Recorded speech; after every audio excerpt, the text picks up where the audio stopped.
आज बात करते हैं ब्रह्मा जी की। ब्रह्मा जी की बात करने से पहले एक बार गोवर्धन बाबा की जय बोलेंगे, है ना? ठीक है ना?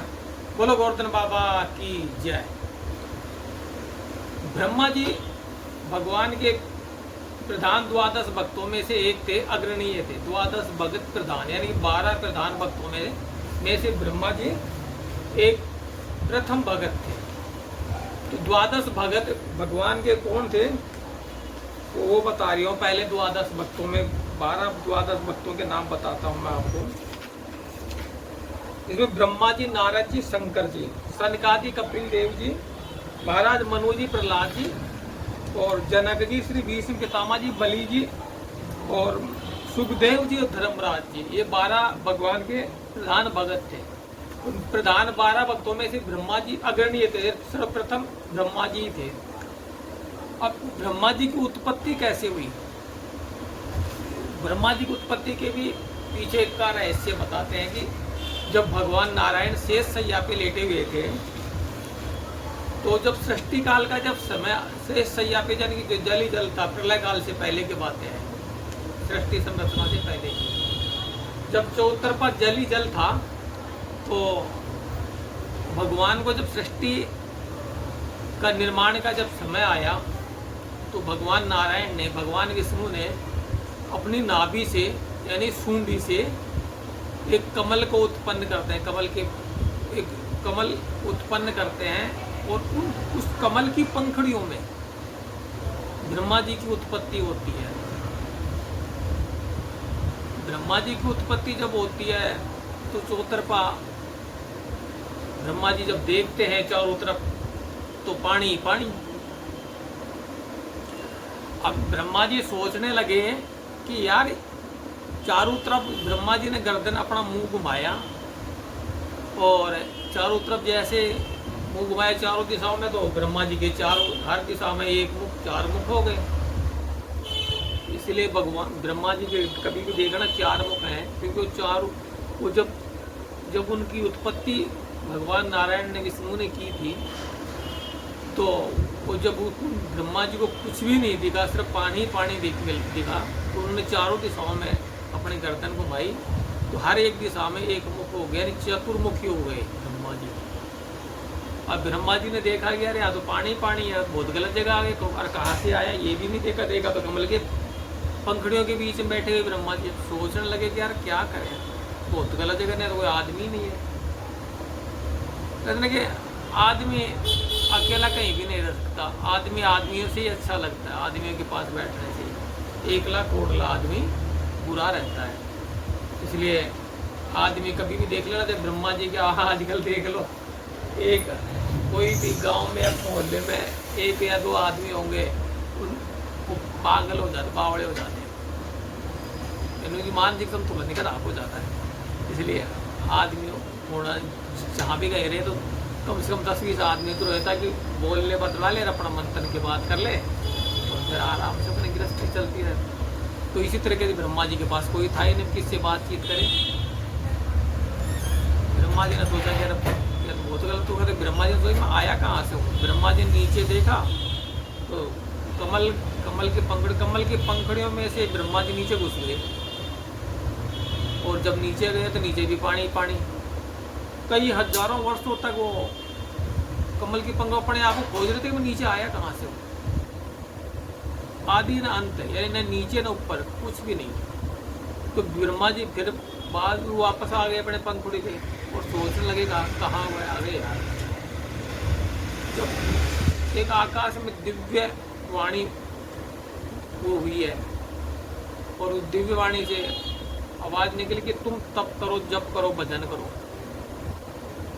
तो ब्रह्मा जी ने तपस्या में बैठ के तप करने लग गए।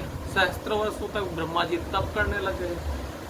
जब तप करते करते ब्रह्मा जी का भगवान को जब दर्शन देने का टाइम आया तो भगवान नारायण ने अपना स्वयं का दर्शन दिया और अपने लोक का दर्शन कराया ब्रह्मा जी को। और फिर भगवान विष्णु ने उन्हें 4 श्लोकों में 4 श्लोकों में उपदेश दिया भागवत के।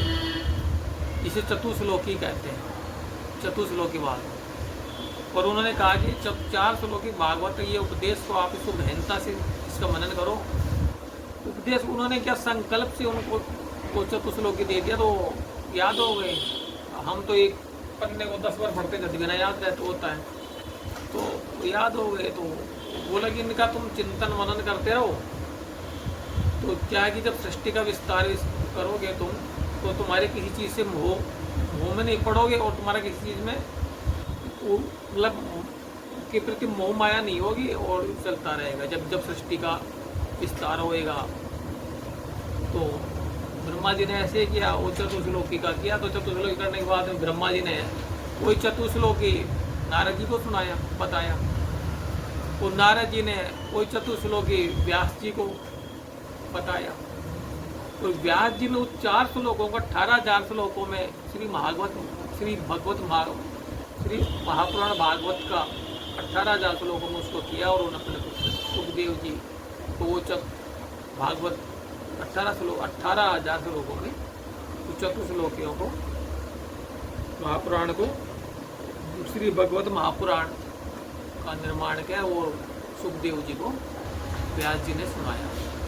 इस प्रकार से ये ब्रह्मा जी का, और ब्रह्मा जी की अच्छा अब तक भगवान नारायण ने कितने अवतार लिए? 36,000 अवतार लिए अब तक। और ज़्यादातर अवतार ब्रह्मा जी का सौभाग्य कि हर अवतार में ब्रह्मा जी साक्ष्य रहे, और ब्रह्मा जी की ज़्यादातर अवतार ब्रह्मा जी की विनती से ही हुए, और सारे अवतारों में ब्रह्मा जी साक्षात्कार में उनके दर्शन करें। और ज़्यादातर अवतार ब्रह्मा जी की विनती से ही हुए हैं, भगवान नारायण के, यानी कृष्ण भगवान के, राम जी के, ये सब नारायण भगवान।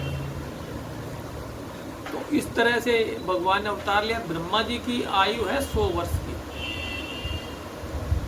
और अब ब्रह्मा जी की आयु 50 वर्ष पूरी हो गई है। 51वें वर्ष में चल रहे हैं ब्रह्मा जी इस टाइम पे।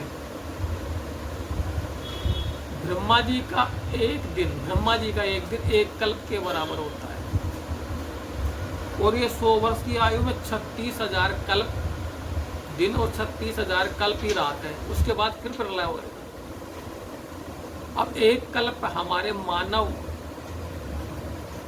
मानव जीवों का एक कल्प 4 अरब 32 करोड़ वर्षों के बराबर ब्रह्मा जी का एक कल्प यानी एक दिन होता है। और 4 अरब 32 करोड़ वर्षों का ही एक रात होती है ब्रह्मा जी की। इस तरीके से ब्रह्मा जी का एक कल्प होता है। और ब्रह्मा जी की आयु 100 वर्ष है, और ब्रह्मा जी ने 50 वर्ष पूरे कर चुके हैं। 51वें वर्ष में वो चल रहे हैं। भाई अभी तो प्रलय उलय का कोई हिसाब किताब है नहीं, खूब आराम से जो जैसे ब्रह्मा जी की आयु 100 वर्ष हो जाएगी फिर प्रलय होएगा। बात है ये। तो ब्रह्मा जी का वैसे मूलतः स्थान राजस्थान के पुष्कर में है, एकमात्र पूरी धरती माता के सृष्टि में। और कहीं भी ब्रह्मा जी का न मंदिर है न कोई स्थान है। वैसे ब्रह्मा जी जहाँ भगवान नारायण होते हैं वहाँ ब्रह्मा जी अवश्य जाते हैं। बात करते जैसे गोवर्धन जी की, जब भगवान कृष्ण जी ने गोवर्धन पर्वत को जो उठाया था तो वहाँ पे ब्रह्मा जी श्री गोवर्धन जी की 3.5 परिक्रमा दी थी। तो वो 3.5 परिक्रमा का क्या महत्व है क्या नहीं महत्व ये तो देखो मालूम नहीं है, पर वहाँ पे भी ब्रह्मा जी आए थे। क्योंकि ब्रह्मा जी की उत्पत्ति ही भगवान नारायण की नाभि से हुई है। ये बातें हैं, ये है ब्रह्मा जी की एक बहुत छोटी सी रूप में बात बताई गई, विस्तार में फिर कभी बताएंगे। तो और आगे ब्रह्मा जी के आयु की बताए थे कि 100 वर्ष की आयु है, 50 वर्ष उनकी पूरी हुई, 51वें वर्ष में चल रहे हैं। तो जैसे 100 वर्ष की आयु ब्रह्मा जी की पूरी हो जाएगी फिर प्रलय है। ये तो बहुत खुद नहीं जाने कितनी पीढ़ियाँ चलेगी, टेंशन की बात ही। और महाभागवत भी ब्रह्मा जी के द्वारा ही हुई थी शुरुआत। ब्रह्मा जी ने सुनाया था नारद जी को, नारद जी ने सुनाया था व्यास जी को, व्यास जी ने 4 श्लोकों को 18,000 श्लोकों में भगवत महापुराण का गठन करके सुखदेव जी को सुनाया था। इस तरीके से भागवत में रात आई है। और फिर बाद में 7 दिवसीय बताई थी कि शनकादि ने नारद जी को फिर नारद जी ने ब्रह्मा जी से भी भागवत सुनी है और सनकादि से भी भागवत सुनी है। इस तरीके से चलो ब्रह्मा जी की जय, जय गौतम बाबा की जय।